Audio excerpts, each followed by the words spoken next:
Today we're going to be testing the smoke detector with some Smoke Sabre. So I'm going to blast smoke into this and it should set the fire alarm system off. This is still the same system, but I figured it would work just to test this. All right, here we go. All right, and then that should be enough.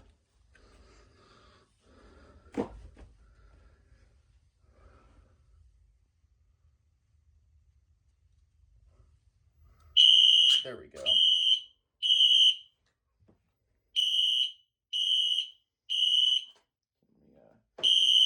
Get some of that.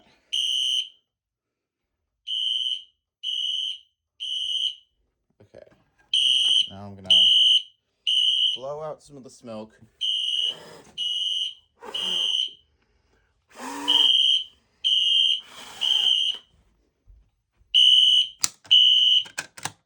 Okay, so hopefully it doesn't re-alarm. So I'm gonna blow out some more of the smoke just in case.